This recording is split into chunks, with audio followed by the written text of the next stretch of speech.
काम बहुत ही mix type का होता है। बीच में कभी रिपोर्टिंग, डेस्क के अलग अलग काम होते हैं, शिफ्ट हैंडल करनी होती है, वीडियो, रेडियो, टीवी के लिए इनपुट, तो बहुत ही मिक्स टाइप का काम है।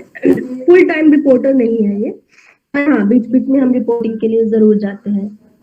और मुझे लगभग 6.5 साल हो गए मीडिया में। 4 महीने में कानपुर में थी, काइंड ऑफ इंटर्नशिप कह सकते हैं। उसके बाद फिर एनबीटी ऑनलाइन में थी और अभी 3.5 साल से बीबीसी हिंदी में हूँ।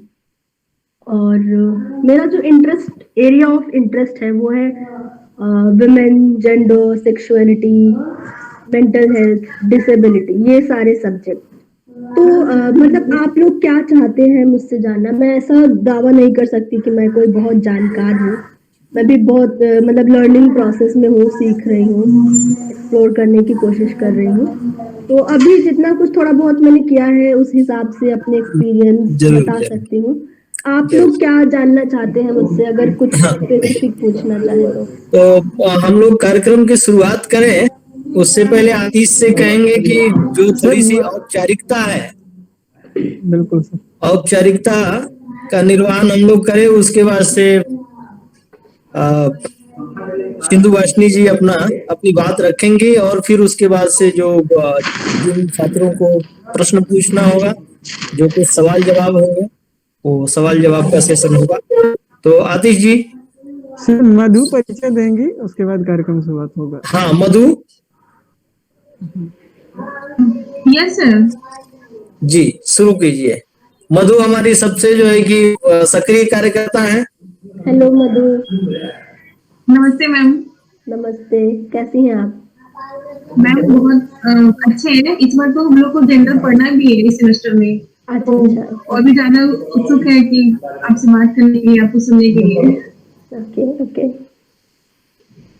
सर ऋषभ ऋषभ स्टार्ट करें ऋषभ? हाँ बिल्कुल। ठीक है सर, स्टार्ट करते हैं। ठीक है। आप सभी को मेरा नमस्कार। मेरा नाम मधु है। मैं दिल्ली स्कूल ऑफ जर्नलिज्म की 3य वर्ष की छात्रा हूँ। आज मुझे बहुत खुशी हो रही है कि मुझे आप सभी का स्वागत करने का मौका मिला है। इस वेबिनार में मौजूद हमारे मुख्य अतिथि, इस पाठशाला के संस्थापक सुभाष गौतम सर, सभी शिक्षकगण, सभी छात्रों एवं वे सभी लोगों को जो यहाँ पे मौजूद हैं, आप सभी का हार्दिक स्वागत है।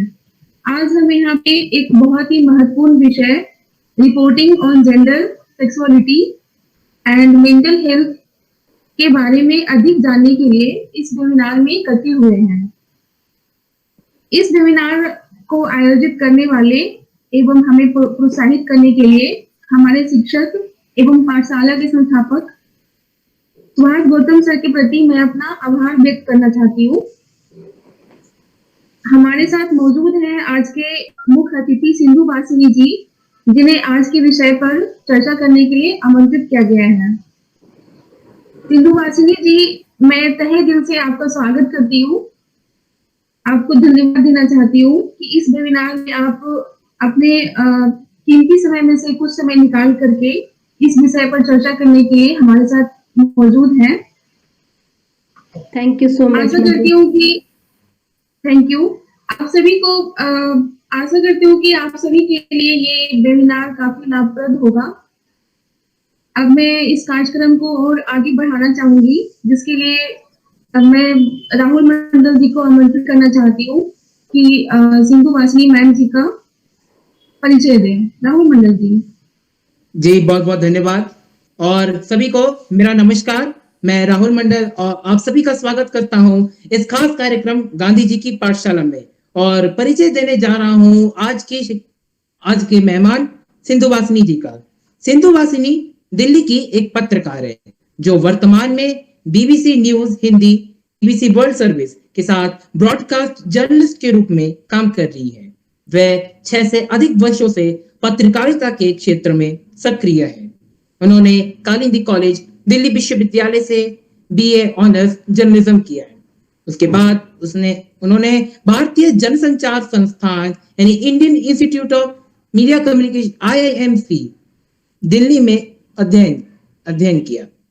अपने 6 साल के जर्नलिस्टिक करियर के दौरान उन्होंने 3 प्रतिष्ठित पुरस्कार और एक फेलोशिप जीती है।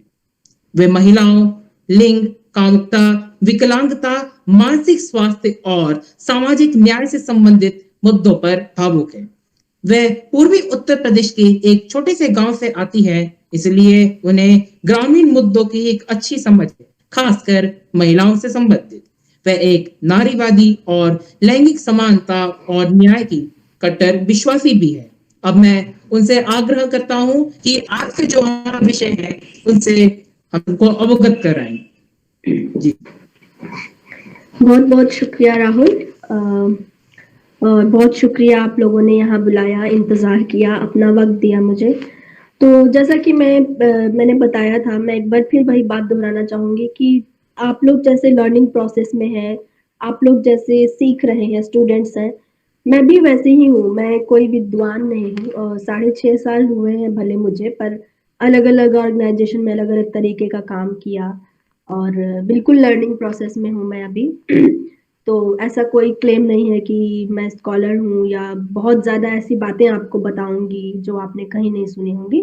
जो अपने अनुभव से मैंने सीखा है, जो काम करते हुए थोड़ी समझ बनी है, वही मैं आपसे बताऊंगी। अब आज का जो विषय है, reporting on gender, sexuality, mental health, और उसमें डिसेबिलिटी भी जोड़ना चाहूंगी मैं। तो सबसे पहले तो बता दूं कि ये सारे विषय मैंने ऐसा कुछ सोच के नहीं चुना कि मैं इन्हीं विषयों पर लिखूंगी या इन विषयों पे कम रिपोर्टिंग होती है तो मैं इनमें लिखूं। कुछ ऐसी चीजें हुई कि मेरा इंटरेस्ट इनमें अपने आप बढ़ता चला गया। फॉर एग्जाम्पल अगर मैं जेंडर या वुमेन की बात करूं, तो मैं सोनभद्र डिस्ट्रिक्ट से आती हूँ, एक पूर्वी उत्तर प्रदेश का पूर्वांचल कह लीजिए आप। वहाँ एक छोटा सा गांव है। तो बहुत ही करीब से देखने को मिली चीजें, चाहे लड़के या लड़कियों के बीच असमानता हो, परिवार में, परिवार से बाहर, डोमेस्टिक वायलेंस मैंने विटनेस किया है काफी बुरे उसमें, उसके वर्स्ट फॉर्म में। तो इन सारी चीजों ने कहीं ना कहीं शेप करने में मेरे थॉट प्रोसेस को मदद किया। और जब मैं जर्नलिज्म में आई तो मुझे लगा कि मुझे इन चीजों के बारे में लिखना, बोलना चाहिए। तो वहां से मेरे विमेन और जेंडर इसकी शुरुआत हुई। अब बात आते हैं सेक्सुअलिटी की। तो सेक्सुअलिटी जो है उसकी मेरी शुरुआत ऐसे हुई कि ग्रेजुएशन में मेरी बेस्ट फ्रेंड थी, वो एज ए लेस्बियन आइडेंटिफाई करती थी। यानी उसे लड़कों से कोई सेक्सुअल अट्रैक्शन नहीं था, वो लड़कियों से आकर्षित होती थी। और काफी पढ़े लिखे, काफी हाई फाई फैमिली की थी, लेकिन फिर भी उसकी फैमिली को एक्सेप्ट करने में ये परेशानी थी।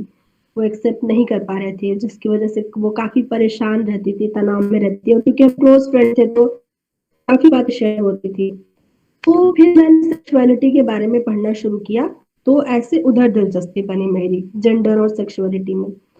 मेंटल हेल्थ की बात करें तो उसमें भी कहीं ना कहीं मेरा पर्सनल जुड़ाव है। मैं खुद क्लिनिकल डिप्रेशन के मेडिकेशन पे हूँ अभी, और मुझे डायग्नोज हुआ था आज के 4-4.5 साल पहले। तो उसमें भी मेरा पर्सनल एक्सपीरियंस है। इसके अलावा एक डिसेबिलिटी ऐसी चीज है जिसमें मेरा कोई पर्सनल एक्सपीरियंस नहीं है, पर उसमें भी कहीं ना कहीं मेरे एक दोस्त को मैंने देखा जो विजुअली इम्पेयर्ड थे, ब्लाइंड थे, और उनका संघर्ष मैंने देखा। तो मेरी व्यक्तिगत अनुभवों से जुड़ी हुई हैं ये चीजें, इसलिए शायद मैं इन विषयों को लेके और पैशनेट हूँ। फिर मैंने नोटिस किया कि ये सारे विषय जो हैं, चाहे औरतों के मुद्दों पे बहुत सारी बातें होती हैं, लेकिन वो भी एक बड़े ही क्या कहें कि बना बनाया पैटर्न है, उस तरीके से होती है। जैसे अखबारों में आप देखेंगे एक नारी का एक कॉलम बना दिया, या वेबसाइट में भी बना दिया कि वुमेन को एक डेडिकेटेड एक सेक्शन बना दिया, उसमें खबरें जा रही हैं, उसमें हर तरीके की खबरें जा रही हैं। और जनरली जो खबरें होती हैं अभी भी कि खाना अच्छा कैसे बनाए, या फिर मेकअप और ब्यूटी टिप्स, ठीक है, ये सारी चीजें होनी चाहिए, लेकिन औरतों के मुद्दे सिर्फ यही नहीं है।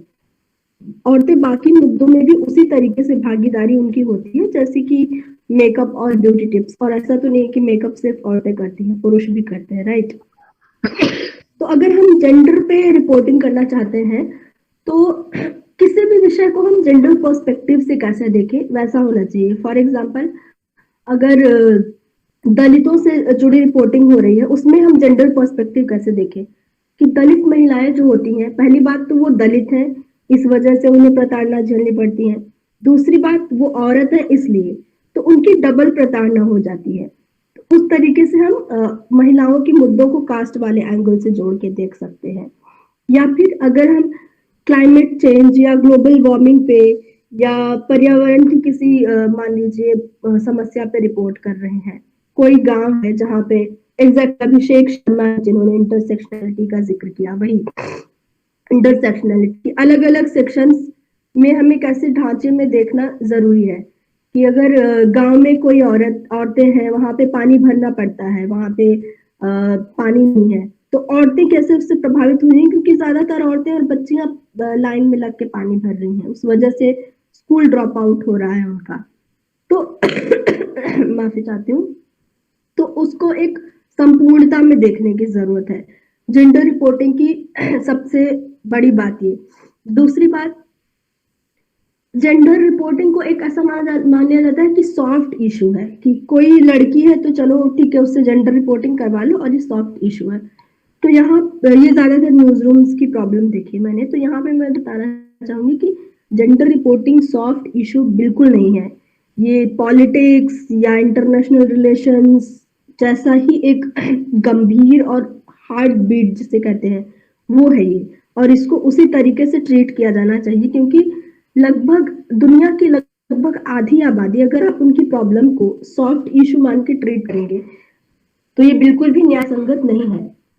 तीसरी बात, आप लोग अभी जाएंगे ऑफिसेज में काम करेंगे, मीडिया ऑर्गेनाइजेशन से जुड़ेंगे, तो वहां पे ध्यान दीजिएगा, खासकर हिंदी मीडिया में महिलाओं का रिप्रेजेंटेशन, महिला पत्रकारों की संख्या अभी भी बहुत कम है, और है तो वो एक सीमित दायरे में है, जैसे फीचर सेक्शन में हो गया या एस्ट्रो सेक्शन हो गया, वहां वहीं तक सीमित है।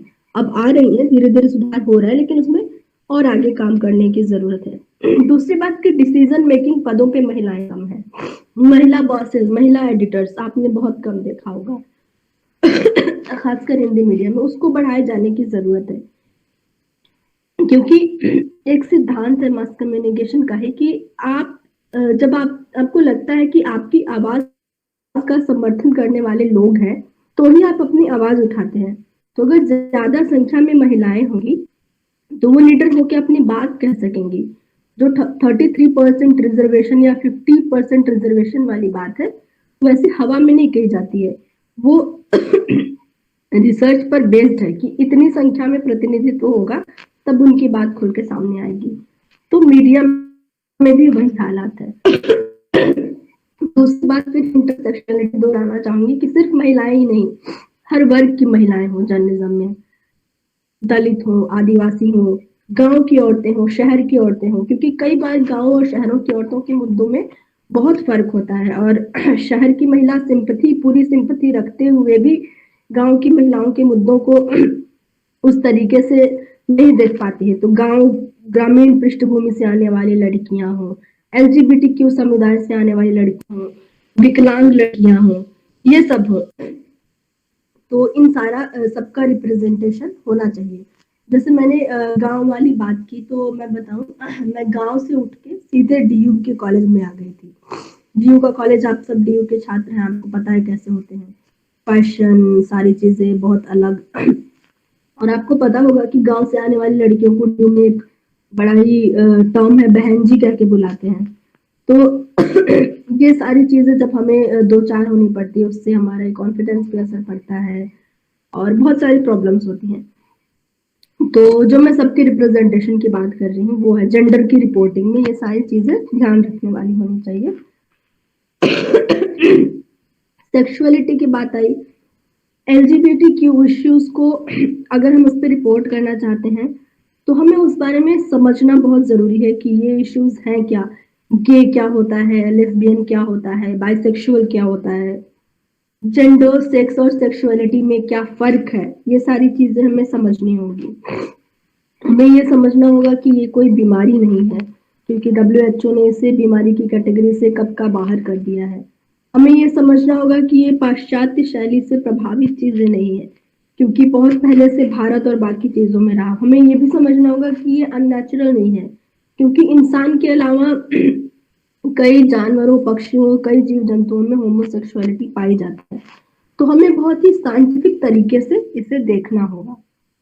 अब जैसे अब तो डिक्रिमिनलाइज हो गया है, होमोसेक्सुअल रिलेशन सब डिक्रिमिनलाइज है, लेकिन अब उसके आगे की राह क्या है? अब जैसे शादी की बात हो रही है, सिविल राइट्स की बात हो रही है, तो आप उस पर गौर कर सकते हैं कि कोर्ट उन मामलों को कैसे ले रहा है। उसकी रिपोर्टिंग को देखिए। और एलजीबीटी कम्युनिटी के लोगों के साथ जो डिस्क्रिमिनेशन होता है वर्क प्लेस पे, सोसाइटी में, या फिर उनका जो सेक्सुअल अब्यूज होता है, उन मामलों को पुलिस और कोर्ट में कैसे हैंडल किया जाता है?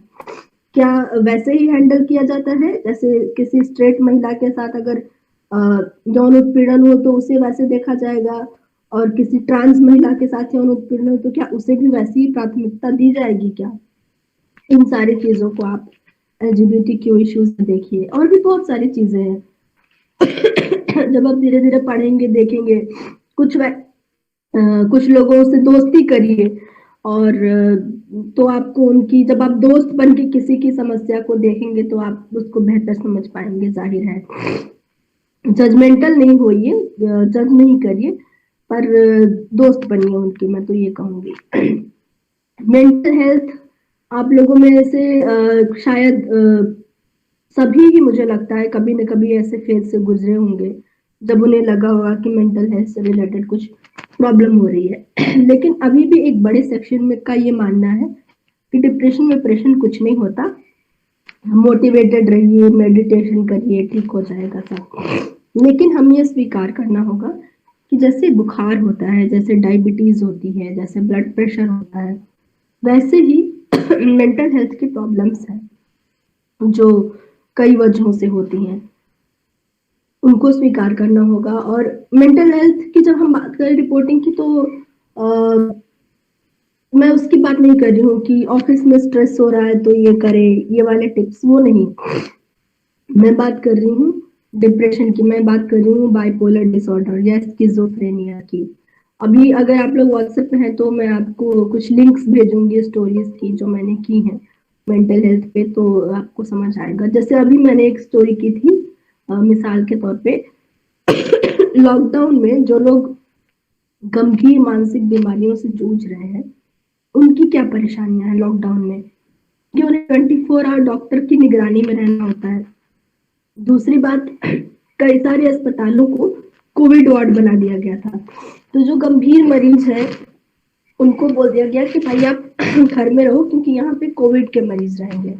तो ऐसे में उनको प्रॉपर देखभाल नहीं मिल पाई, घर पे उनकी वैसे केयर नहीं हो पाई जैसे प्रोफेशनल डॉक्टर करते हैं। तो उनकी क्या परेशानियां हैं, कितने कम अस्पताल हैं हमारे।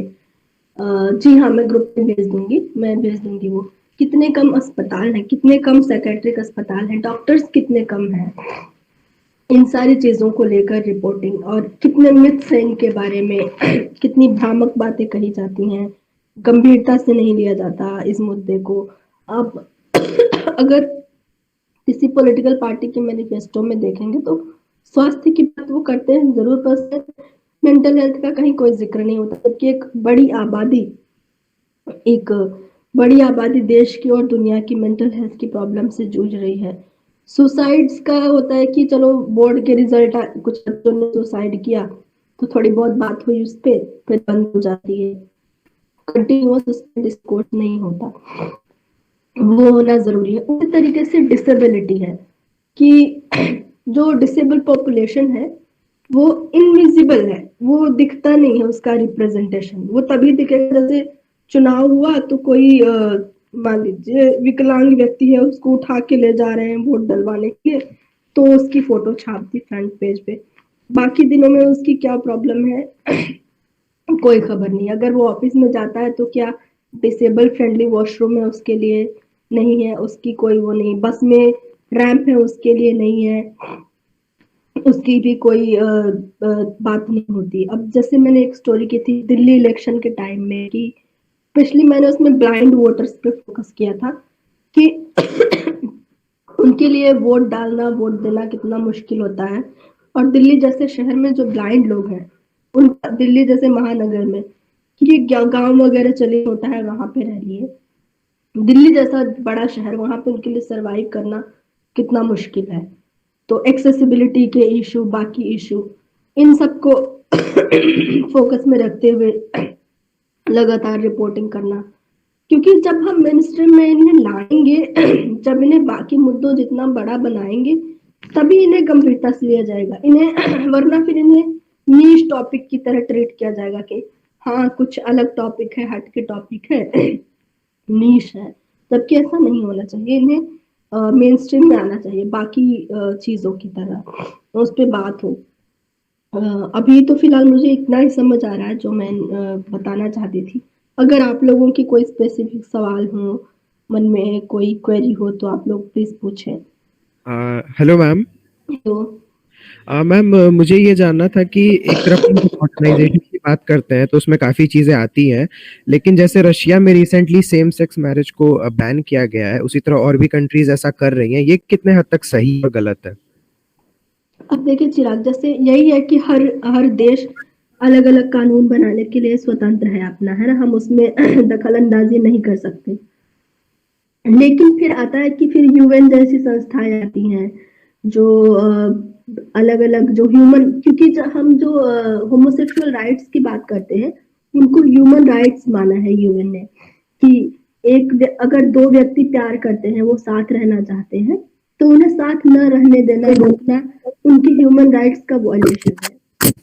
तो अभी तो फिलहाल अब रशिया ने अगर बैन किया है, भारत में भी क्रिमिनलाइज था, तो कोई इंटरनेशनल बॉडी आके ऐसे दखलंदाजी तो नहीं कर सकती कि नहीं भाई आप करो इन्हें डिक्रिमिनलाइज करो। तो वैसा कोई सोल्यूशन नहीं है। धीरे धीरे देशों को ही आपस में जागृत होना पड़ेगा। फॉर एग्जाम्पल जैसे स्लेवरी था किसी टाइम में, है ना, तो स्लेवरी चलता था, लेकिन अब स्लेवरी गैर कानूनी है दुनिया के हर हिस्से में। या फिर बाल मजदूरी भी गैर कानूनी होता है, लेकिन वो गैर कानूनी है। तो एक वक्त, मेरा भरोसा है कि एक वक्त ऐसा आएगा जब जो होमोसेक्सुअल रिलेशंस को भी ऐसी ही मान्यता मिल जाएगी और वो दौर खत्म हो जाएगा बैन लगाने वाला। आपका एग्जैक्ट सवाल क्या था? सॉरी मैं सुन नहीं पाई थी। आप एक बार फिर से पूछेंगे? आपने पूछा था कितना सही है जो ये बैन कर रहे हैं, मतलब जैसे यूएन ने कहा है कि होमोसेक्सुअलिटी नहीं है उसके रिलेशंस, तो फिर जब कंट्रीज अपने लेवल पे इसको बैन कर रहे हैं तो ये कितना सही और कितना गलत? सही तो ऑब्वियसली सही तो नहीं ही है, लेकिन वही जैसे मैंने कहा कि हर देश अपने कानून बनाने के लिए स्वतंत्र है। और खासकर जैसे अभी अगर हम एलजीबीटी राइट्स की बात करें, तो अभी इन्हें उस तरीके से नहीं देखा जाता है कि जैसे बाल मजदूरी है, वो बहुत ही सीरियस और उस गंभीरता के लेवल तक आ गया है कि भाई नहीं ये बिल्कुल गलत है, सब ये मानने लगे हैं। तो अभी एलजीबीटीक्यू राइट्स को वो सफर तय करना है, वहां तक पहुंचना है जहां पे सभी देश, सभी सोसाइटी में माना जाए कि ये ह्यूमन राइट है, बेसिक ह्यूमन राइट, प्यार करने की आजादी, अपनी पसंद के व्यक्ति के साथ रहने की आजादी। अभी उसमें टाइम लगेगा। जी। तो मेरा सवाल ये है कि जो एलजीबीटीक्यू जो है, उनको, उनके साथ जो है हमारा समाज इस तरह से व्यवहार करता है जैसे वो हमारे समाज का हिस्सा नहीं, जैसे वो मानव नहीं, किसी दूसरे ग्रह के प्राणी, उस तरह से किया जाता है, बर्ताव किया जाता है। तो फिर ऐसे में समाज को ये किस प्रकार से जागरूक किया जा सके कि ये लोग किसी दूसरे ग्रह से नहीं आए हैं, ये इसी धरती में ही जन्मे हैं और उनको भी वही मिलना चाहिए जो हम इंसानों को मिले हैं। कि राहुल, ये हमें अचानक लगता है कि बड़ा ही रेडिकल चेंज है, तो ऐसा तुरंत नहीं हो सकता कि भाई जैसे अब दहेज लेना गलत है समझा दिया, कल से दहेज लेना बंद हो जाएगा। एलजीबीटीक्यू का भी वैसा ही है। बहुत ही हमें पेशेंस रखना होगा, धीमा प्रोसेस होगा, पर धीरे धीरे करके। जैसे अब सोचिए अखबारों में अगर हर दूसरे दिन फ्रंट पेज पे एलजीबीटीक्यू मुद्दों से जुड़ी एक खबर आने लगे, तो जाहिर है उस पर चर्चा होगी, उस बारे में बात होगी। और कई लोग जो करते हैं वो इग्नोरेंस, अज्ञानता की वजह से करते हैं। कई लोगों की मतलब इतनी क्या बोले, उनकी सोच इतनी वो हो चुकी है, क्या बोलते हैं उसे, रूढ़िवादी है, तो वो नहीं उससे निकल पा रहे हैं। लेकिन अब जैसे इंटरकास्ट शादियों की बात हो रही है, उस बारे में हम बात होती है, चाहे कितना ही ऑर्थोडॉक्स व्यक्ति हो, चाहे कितना ही ऑर्थोडॉक्स व्यक्ति हो, वो उस पर बात करता है। क्यों? क्योंकि लगातार हम उस पर बात करते आए हैं। फिल्मों में दिखाया गया गरीब अमीर की शादी और ऊंचे नीचे कास्ट के व्यक्ति की शादी। अब जैसे फिल्में वगैरह बनना शुरू हुई है धीरे धीरे, शुभमंगल, सावधान और ऐसे ऐसे करके। तो अगर पॉप कल्चर में, मीडिया में लगातार इस तरीके की बातें आते रहे, स्कूलों में सिलेबस में शामिल किया जाए एलजीबीटीक्यू के बारे में, सेक्सुअलिटी के बारे में, जितनी ज्यादा बात होगी, जितना मेन स्ट्रीम में आएगा, मतलब लोग जितना इससे बचना चाहे उनके मुंह पे ले आओ, सामने ले आओ यह टॉपिक, फिर धीरे धीरे बदलाव होने के कुछ आसार है। वरना अगर चलो वजह से मतलब ना नीश टॉपिक की तरह ट्रीट किया जाता रहा, तब तो बहुत मुश्किल है।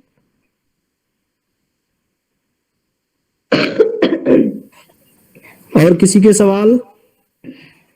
यस मैम, मेरा एक और सवाल है। हाँ चिराग। मैम, पूछिए। ये जानना था कि जैसे अभी रिसेंट टाइम्स में लव जिहाद मतलब रेगुलरली ब्रेकिंग न्यूज में बना हुआ है, तो क्या इन चीजों को एक प्रोपेगेंडा बना के ये माहौल बनाया जा रहा है कि लोग इंटर रिलीजन मैरिज से बचें, उसको इग्नोर करें, उसमें ना पड़े? तो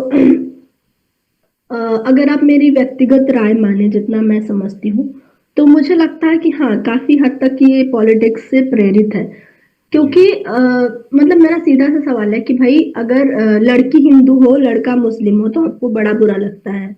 लेकिन अगर वही लड़का हिंदू हो और लड़की मुस्लिम हो, तो आप बड़े खुश हो जाते हैं। क्यों भाई? मिल जाता है। अगर आपको इंटरकास्ट या इंटरफेथ शादी से प्रॉब्लम है, तो फिर तो दोनों में प्रॉब्लम होनी चाहिए ना, लेकिन आपको दोनों में प्रॉब्लम नहीं होती है। तो बेसिकली यहाँ पे वही कि औरत की आजादी, औरत की सेक्सुअलिटी को दबाने वाली बात है कि होता है ना कि भाई ठीक है, लड़की तो किसी भी रिलीजन की हो, किसी भी कास्ट की हो, हम अपने घर में ले आएंगे तो उसको अपने तरीके से ढाल लेंगे, ये बात है।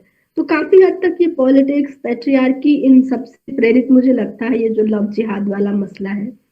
मुझे नहीं लगता कि इसमें जमीनी, क्योंकि आपको पता है कि एनआईए सीधे बोल दिया कि भाई लव जिहाद जैसी कोई चीज नहीं है। कॉन्स्टिट्यूशन में जो जांच, मतलब इतनी बड़ी एनआईए जांच एजेंसी, उसको आपने लव जिहाद की जांच करने के लिए बोल दिया, उसने बोल दिया कुछ नहीं है। तो अगर जमीन पे होता तो बात निकल के आती, लेकिन ऐसा है नहीं। तो हाँ, मतलब मुझे लगता है पर्सनली कि काफी हद तक पॉलिटिक्स से प्रेरित हो, और सच्चाई इसमें शायद बहुत कम होगी, ना के बराबर। क्योंकि अब तो स्टेट्स लॉ भी बना रहे हैं, कुछ कुछ स्टेट्स ने शुरू स्टेट्स कर दिया। लॉ बनाने लगे हैं, पर वही है कि आप किसी चीज को एजेंडा बना दो। अब इसे दिखाया जा रहा है कि सबसे बड़ी, दुनिया की सबसे बड़ी समस्या यही है। अगर मान लीजिए कि कोई किसी से धोखाधड़ी करके शादी कर रहा, तो उसके लिए तो ऑलरेडी लॉ है। धोखा, फ्रॉड के कानून है, किसी ने फ्रॉड किया उसको कैसे दंडित किया जाए, पार्टनर के साथ क्रुएलिटी की कैसे दंडित किया जाए। उसके लिए लव जिहाद अलग से लाने का मतलब मुझे तो नहीं कोई औचित्य समझ आता। Okay ma'am, thank you ma'am. Thank you Chirag. और किसी के सवाल मैम, कोई? मेरा क्वेश्चन था। मैम, मेरा हेलो क्वेश्चन था। प्रशांत। हाँ। यस मैम, मेरा क्वेश्चन था कि जब कुछ मैरिज होती है तो उसमें जहाँ तक मेरे को नॉलेज है, जो कोर्ट मैरिजेस होते हैं उसमें 3 प्रोविजन के तहत होती है।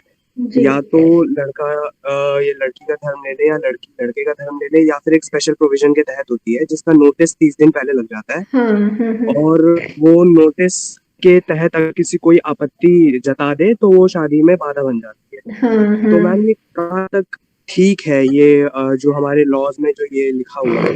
जैसे कि जहाँ तक हिमाचल प्रदेश की बात है, तो उसने कोई नया कानून पारित किया था लव जिहाद के खिलाफ। तो ये क्या चीज है मैम, एक बार इस पे प्लीज एक्सप्लेन कीजिए। हाँ प्रशांत, बहुत अच्छा सवाल, क्योंकि जो ये नोटिस पीरियड वाली बात है ना, इस पे काफी विवाद हो रहा है। और जो स्पेशल मैरिज एक्ट के तहत जो शादियां होती हैं, उनका सबसे बड़ा प्रॉब्लम यही है कि भाई 30 दिन का नोटिस पीरियड, जिसे अगर आपत्ति जतानी हो जाता है। क्योंकि और जो चालाक लोग होते हैं ना, वो क्या करते हैं, वो नोटिस तुरंत लगा के हटा भी देते हैं, क्योंकि उन्हें पता है कि वो लगा रहेगा, कोई न कोई आके अड़ंगा डालेगा। तो इस पे काफी लीगल डिबेट चल रही है कि ये वाला प्रोविजन हटाया जाए, क्योंकि इससे कपल्स को प्रॉब्लम होती है। क्योंकि भाई 2 लोग राजी हैं, उनके साथ 2 विटनेस है, शादी हो गई, अब उसमें आप क्या लगा रहे हो कि आके किसी को आपत्ति जतानी है तो जताए। तो हो सकता है, काफी मुमकिन है कि आने वाले दिनों में इसको मॉडिफाई किया जाए, क्योंकि ये उनकी प्राइवेसी को वायलेट करता है। दूसरा जो मकसद है कि सेफ तरीके से शादी हो जाए, उस मकसद को ही ये कमजोर बनाता है। तो इस पे लीगल डिबेट चल रही है, हो सकता है कि ये बदले आने वाले दिनों में। मैम जो बाकी के जो ये दो जो तरीके हैं, उनमें क्या ऐसा पॉसिबल नहीं हो सकता कि मतलब दोनों में से किसी एक को धर्म चेंज करना जरूरी ही हो, या क्या दोनों इंडिपेंडेंटली चूज नहीं कर सकते? क्या, मैं समझी नहीं, फिर से आप बोलेंगे? मैम जो 3 प्रोविजंस हैं शादी करने के, तो उसमें से एक ऐसा है कि आपको या तो अपने हस्बैंड का या अपने वाइफ का धर्म अपनाना होगा, तभी एक धर्म का हो करके शादी हो जाएगी। तो क्या कोर्ट में कोई ऐसा तरीका नहीं है जिसमें दोनों अपने इंडिपेंडेंटली अपने धर्म चूज कर सकते? है ना, जो स्पेशल मैरिज एक्ट है वही तो है कि दोनों अपने अपने धर्म पालन करते हुए स्पेशल मैरिज एक्ट बनाया ही इसलिए गया है कि 2 लोग अगर है, मान लीजिए वाइफ क्रिश्चियन है, हस्बैंड हिंदू है, तो वो अपना जो रिलीजन है उसको प्रैक्टिस करते हुए दोनों की शादी को करार दिया जाएगा। कन्वर्जन जरूरी नहीं है हस्बैंड या वाइफ का, ये एक गलत फहमी है।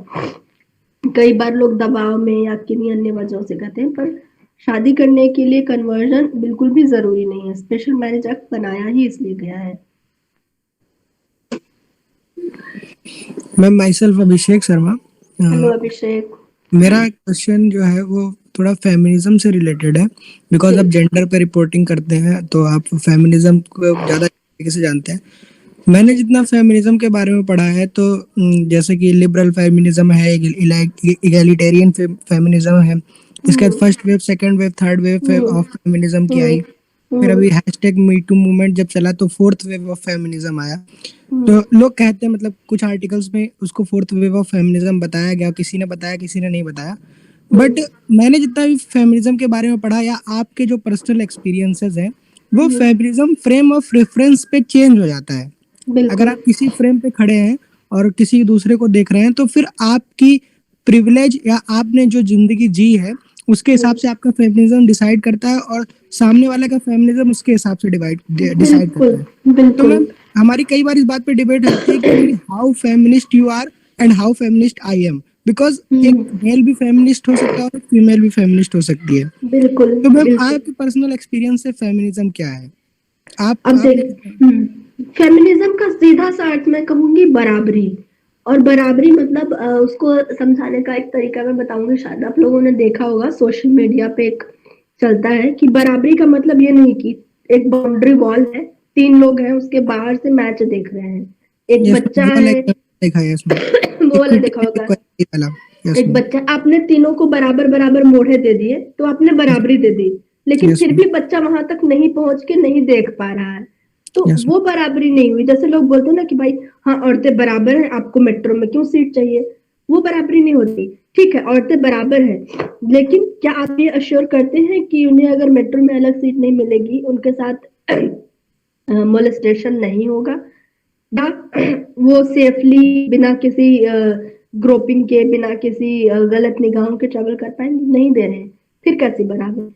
तो वही वाली बात है। और दूसरा आपने कहा कि हर किसी का अपने स्तर पे अलग फेमिनिज्म होता है। जैसे जब मैं गांव की लड़की थी तो अगर मुझे स्कूल ना जाने दिया जाता या दिल्ली पढ़ने ना भेजा जाता तो वहां पे मेरा फेमिनिज्म कहता कि भाई मुझे बराबरी का हक दो, मुझे भी दिल्ली पढ़ने जाना है। ठीक है, अब मैं दिल्ली आ गई हूँ, अब मैंने वो पढ़ाई कर ली, अब मेरा फेमिनिज्म ये चाहता है कि मैं अपनी मर्जी के लड़के से शादी करूं। वहां पे मेरा फेमिनिज्म वो बदलेगा। शादी हो गई उसके बाद मैं कहूंगी कि मुझे बच्चा नहीं पैदा करना है, या फिर मैं प्रेग्नेंट हूँ और मुझे अबॉर्शन कराना है, तो मेरी बॉडी है और अबॉर्शन का फैसला मेरा होना चाहिए। वहां पे मेरा फेमिनिज्म वो हो जाएगा। तो समाज जितना विकसित होता जाएगा वहां पे फेमिनिस्ट डिस्कोर्स बदलेगा, उसकी बहस मुद्दे बदलेंगे। अब जैसे कई यूरोपीय देश है, वहां पे बहस चलती है कि बीच पे औरतें न्यूड होके जा सकती हैं कि नहीं, वहां पे वो मुद्दा है। भारत में वो मुद्दा अभी नहीं बनेगा, जाहिर सी बात है, क्योंकि वहां पे हमने जो बेसिक पैरामीटर्स है वही अचीव नहीं किए हैं। तो ये है मेरी समझ से। बस वही कहूंगी कि फेमिनिज्म का अगर एक सीधा सा मतलब तो बराबरी और जस्टिस, दो चीजें। Okay ma'am.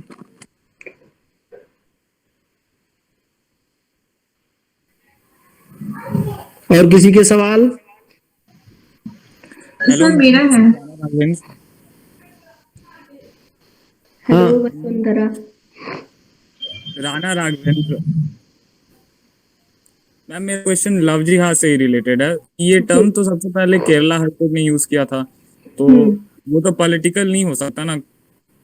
और मतलब कई बार ये ऐसा देखा गया है कि जानबूझ के अपनी आइडेंटिटी को छुपा के मतलब किसी को इन्फ्लुएंस करना, पहले शादी कर लेना, उसके बाद मतलब उसके रिलीजियस थॉट को इन्फ्लुएंस किया जाता है।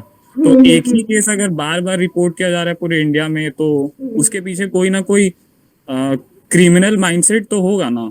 मेरा अब मतलब इस केरला, हाँ, केरला वाली जो आपने बात की राना, केरला वाली बात भी अब यही होता है कि सोशल मीडिया में 10 तरीके की बातें चलती हैं। केरला वाली बात भी डिस्प्यूटेड है, उसमें भी कितना सच है कितना नहीं, क्या मामला था, वो भी बहुत अभी कल ही मैं देख रही थी, एक फॉर्मर आईपीएस ऑफिसर है, उनकी ट्विटर पे इसे लेकर केरला वाली बात को लेकर ही किसी से बहस चल रही थी, तो वो भी मामला भी डिस्प्यूटेड है, तो ऐसा नहीं कह सकते। दूसरी बात कि अगर ऐसा लग रहा है कि मुसलमान लड़के एक पैटर्न के जरिए या ऐसा जमीन पे ऐसा हो रहा है कि वो नाम छिपा के ऐसा कर रहे हैं, तो आप उसको आइडेंटिफाई करिए, बिल्कुल आइडेंटिफाई करिए, लेकिन हर इंटरफेथ शादी को लव जिहाद मत बता दीजिए।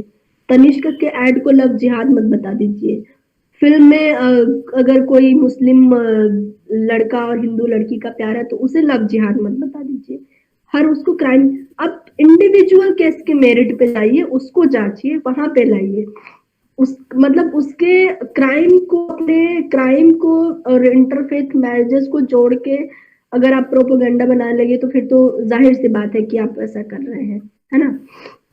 क्राइम है, अगर आपको लगता है कि अगर क्राइम है तो फिर ये तो मतलब गवर्नमेंट अपने आप को कॉन्ट्राडिक्ट कर रही है।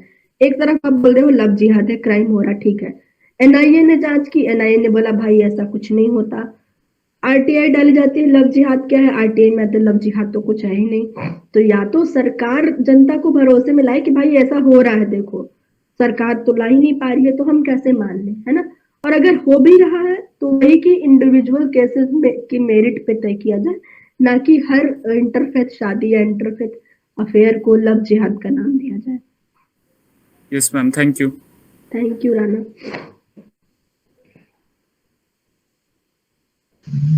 मैम मेरा भी एक सवाल है। हाँ मधु। मैम जैसा कि आपने बताया कि आप मतलब जेंडर रिलेटेड जो इश्यूज है उस पर रिपोर्टिंग करती हैं, तो मैम ये तो सबको पता है कि मीडिया में इससे रिलेटेड जो इश्यूज होते हैं उसको उतना स्पेस नहीं दिया जाता है। तो मैम जॉब को लेकर मतलब क्या दिक्कतें आती है अगर इसको चुनते हैं, इस फील्ड को चुनते हो? जॉब को लेकर दिक्कतें, ओके, बहुत ही प्रैक्टिकल सवाल है। देखिए मधु, अच्छी बात ये है कि धीरे धीरे करके हालात अच्छे हो रहे हैं, आपके आने वाले टाइम में और भी अच्छे होंगे। और जो कमियां थी ना, आप देखेंगे जो नई नई ऑर्गेनाइजेशंस आ रही हैं, क्विंट, मतलब मैं बस नाम ले रही हूँ, क्विंट हो गया, वायर हो गया या बजफीड हो गया, बहुत सारी जो ऑर्गेनाइजेशन है वहां पे ख्याल रखा जा रहा है कि लड़कियों का रिप्रेजेंटेशन हो। अगर मैं बीबीसी की बात कर रही हूँ तो बीबीसी में बाकायदा 50-50 एक हमारा प्रोजेक्ट है कि वो चल रहा है कि हमारी वेबसाइट पे जितने पुरुषों की तस्वीरें हो उतनी ही महिलाओं की तस्वीरें हो, जितने पुरुष एक्सपर्ट्स के कोट हो उतने ही महिला एक्सपर्ट्स के कोट हो, वीडियो में जितने पुरुषों की बाइट हो उतनी महिलाओं की बाइट हो, वर्क प्लेस के अंदर जितने पुरुष हो उतने महिलाएं हो, डिसीजन मेकिंग पदों पे। तो आने वाले दिनों में ये बेहतर हो रहा है और ऑब्वियस सी बात है कि महिलाओं ने हमेशा संघर्ष किया है तो हमारा संघर्ष ज्यादा रहेगा और पुरुषों के बराबर में हमें दिखने के लिए डबल मेहनत करनी पड़ेगी, तो वो तो करना ही पड़ेगा। मतलब आपको मधु एक्स्ट्रा चैलेंज के लिए तैयार रहना होगा, पर अच्छी बात ये है कि चीजें बेहतर हो रही हैं, तो डरने वाली बात नहीं है और अच्छा ही होगा। मैम 50-50 जो चैलेंज है बहुत अच्छा लगा सुनकर, तो उसमें 50-50 चैलेंज में सिर्फ पुरुष और महिलाएं क्यों, अदर जेंडर क्यों नहीं? जैसे अभी दिल्ली मेट्रो ने दिल्ली मेट्रो अदर में भी जेंडर प्राइड मेट्रो स्टेशन ना। यस मैम, हाँ तो उस तो पे वही, हाँ वही आपका सवाल बिल्कुल सही है, बाकी है पर वही की शुरुआत अगर करनी होगी तो पहले एक सीढ़ी चढ़ेंगे, है ना, 4 सीढ़ी एक साथ नहीं चढ़ सकते, तो पहले 50-50 अचीव हो जाएगा, उसके बाद हो जाएगा कि अदर जेंडर को शामिल करो, विकलांगों को शामिल करो, अलग अलग बॉडी टाइप के लोगों को शामिल करो, न्यूज टीवी में जो लोग प्रेजेंटर होते हैं, जो अभी जो पारंपरिक तरीके से जो खूबसूरत दिखते हैं, गोरे पतली लड़कियां या गोरे लंबे लड़के, उनकी जगह सांवले लोगों को लाओ, और जो मोटे हो उन्हें लाओ, तो ये सारी चीजें भी आएंगी, पर धीरे धीरे एक एक करके सीढ़ी चढ़नी होगी। मैम मेरा जो सवाल है वो वुमेन्स के पॉलिटिकल रिप्रेजेंटेशन को लेकर है सर। मैम जैसे आपने देखा है कि हमारे देश में इंदिरा गांधी के अलावा कोई भी महिला भारत की प्रधानमंत्री नहीं बन पाई, और प्रतिभा पाटिल के अलावा कोई भी महिला भारत की राष्ट्रपति नहीं बन पाई। फिर आपको क्या लगता है कि महिलाओं ने खुद को इतना सीमित कर रखा है, या फिर उनको पॉलिटिकली उतने मौके नहीं दिए जा रहे हैं? अब देखिए, जो महिला नेता होती है वो भी उसी समाज से आती है जिस समाज से बाकी महिलाएं आती हैं। पॉलिटिक्स भी वैसा ही वर्क प्लेस है जैसे बाकी वर्क प्लेस है। जो हमारे नेता हैं वो भी पैट्रियार्कल है जैसे बाकी लोग हैं, तो मूल प्रॉब्लम तो वही है ना। तो बाकी जगह धीरे धीरे सुधार होगा, पॉलिटिक्स में भी होगा। पॉलिटिक्स में भी इसीलिए रिजर्वेशन की बात की जाती है, इसीलिए अब जैसे कांग्रेस ने एक कोई रेड्डी थी ट्रांस वुमन, उनको अपना सचिव नियुक्त किया, तो वो रिप्रेजेंटेशन भी आएगा। महिलाएं खुद को सीमित करती हैं ऐसा कहना ठीक नहीं होगा, क्योंकि ऑब्वियस सी बात है कि महिलाएं भी हर जगह आना चाहती हैं आगे। तो अगर उनके अनुकूल माहौल बनाया जाए, जैसे आप सोचे कि किसी घर की लड़की कहे कि भाई मुझे नेता बनना है, पॉलिटिक्स में जाना है, तो क्या उसके घर वाले मानेंगे? क्या उसके लिए सुरक्षित होगा जाके वो दिन रात जैसे मेल नेता कैंपेनिंग कर रहा है, उसके लिए कैंपेनिंग करना कितना आसान होगा? तो जब बाकी चीजें मतलब सारी चीजें एक साथ सुधरना जरूरी है धीरे धीरे, तो पॉलिटिक्स में भी वैसे होगा। पॉलिटिक्स कोई अलग क्षेत्र नहीं है, बाकी क्षेत्रों की तरह ही है, वहां भी वैसे ही सुधारों की जरूरत है। अगर अब हो गया हो तो मैं इजाजत लेना चाहूंगी क्योंकि मेरी शिफ्ट शुरू होने वाली है। आतिश, सिंधु वाशनी जी की थोड़ी तबीयत भी नासाज है, तो इसका समापन आप लोग कीजिए। सिंधु वाशनी जी आई, बड़ा अच्छा लगा हमारे छोटे से आग्रह पे। चाहूंगी कि आप लोगों को उतना इंतजार करना पड़ा। मैम कोई बात नहीं, कोई सलाह लेना चाहे तो जरूर जरूर, मेरा नंबर सर के पास मेरा नंबर है सर, आप मैं दे जरूर दे दें, कभी भी आप लोग मैसेज करें। और ठीक है मैम। तो हम सब कार्यक्रम के समापन की ओर आगे बढ़ते हैं। तो सबसे पहले मैं धन्यवाद कहना चाहूंगा सिंधु वासनी जी का, जिन्होंने हम आज का जो ये विषय है काफी गहन तरीके से इसके ऊपर काफी सारी जानकारियां दी है, इससे अवगत कराया है, तो इसके लिए आपका बहुत बहुत धन्यवाद। बहुत शुक्रिया राहुल।